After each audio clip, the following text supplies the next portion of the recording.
a short English book for practicing. Our book today is Ginger the Giraffe. Before we start with the like. Once upon a time there was a giraffe named Ginger. Ginger lived in Kenya, a country in Africa. Like all giraffes, Ginger had a long neck and long legs. Because she was so tall, she was able to eat food from the very tops of the trees in the savanna. The savanna in Africa is an area with lots of grass and some trees. Sometimes a savanna is called grasslands. The other animals like zebras and antelopes could not reach where Ginger could reach. But Ginger always found food. She loved the leaves and the new buds of the trees. One day Ginger was busy eating her favorite leaves along with some other giraffes. It was a bright sunny day, and there was not a cloud in the sky. It had not rained for a long time, so the grass was very dry. She heard a noise down at the bottom of her extra long legs. It was her friend, Mickey the monkey. Mickey was trying to say something, but Ginger couldn't understand what he was saying. He looked very tired. "What's wrong?" asked Ginger. Ginger was a very kind giraffe and wanted to help everyone. Just then, Mickey fell over. Ginger was also a smart giraffe. She knew what was wrong. Mickey couldn't find anything to eat, and he was very hungry. Ginger nibbled some fresh, tender leaves and buds from the top of the tree where she was eating. She dropped some of the leaves and buds to the ground near where Mickey was. Then she nudged him a little with the hoof at the bottom of one of her very long legs. "Wake up, Mickey," said Ginger. "I found something for you to eat." Slowly Mickey sat up and ate a little. After a while, when Mickey was feeling better, Ginger asked him, "What's happened, Mickey? Why are you so hungry? Why can't you find anything to eat?" Mickey said, "It hasn't rained for so long, and now there's no more food." "That's not good," said Ginger. "What's happening with the other animals?" "No one knows what to do," answered Mickey. "All the zebras and the antelopes and the elephants are getting worried about the dry grass. Some of them are thinking about leaving the savanna and trying to reach the jungle." "That's a long trip," said Ginger. "Are you going to go with them?" "I don't know," answered Mickey. "What do you think we should do?" Ginger thought for a while, and then suddenly she had a good idea. "We should go talk to Leo the lion. He is the smartest animal in the savanna."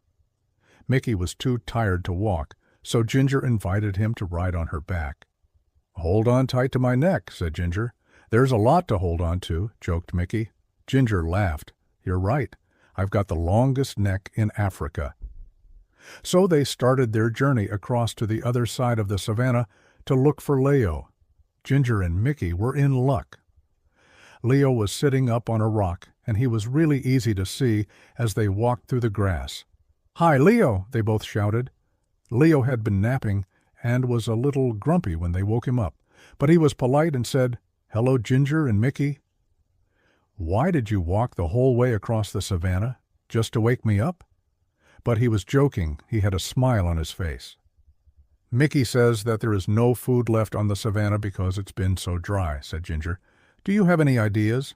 Leo thought for a while. He said, "There's nothing we can do about the rain. It will come soon, but we can't be sure when it will arrive. When the rain comes, all the plants will grow again, and there will be lots of food for everybody." He thought a little longer. "The only thing I can think of is for everyone to move closer to the forest," he continued. "There will be more things to eat there, but I know it's a long trip and it will not be very easy. It might take days to get there."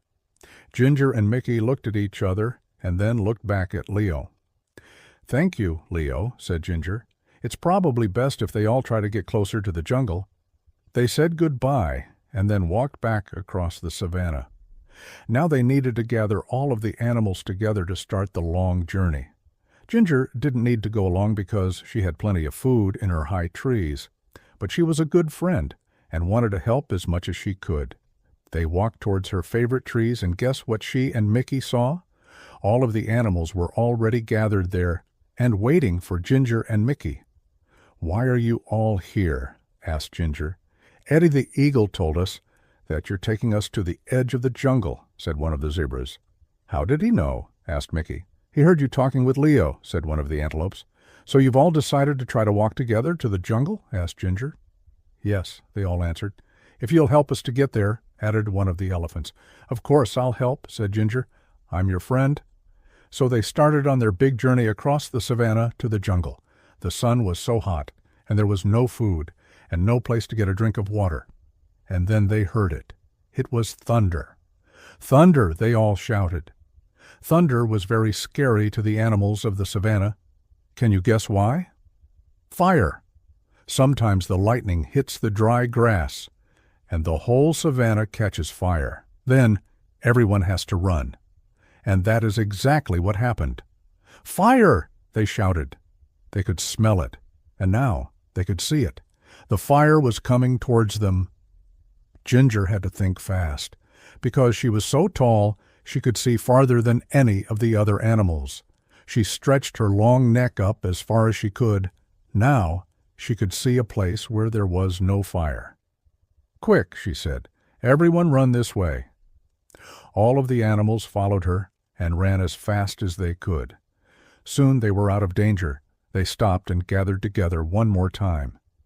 Is everyone here? Ginger asked. She wanted to make sure they were all safe. All the animals looked around. They were all there. And then the most wonderful thing happened. I felt a drop, said a zebra. Me too, said an antelope. It was rain, finally.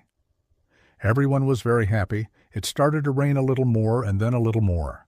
The rain put out the fire so they didn't have to run, and the rain filled their watering holes and made the plants grow again, so they didn't have to make that long trip to the edge of the jungle.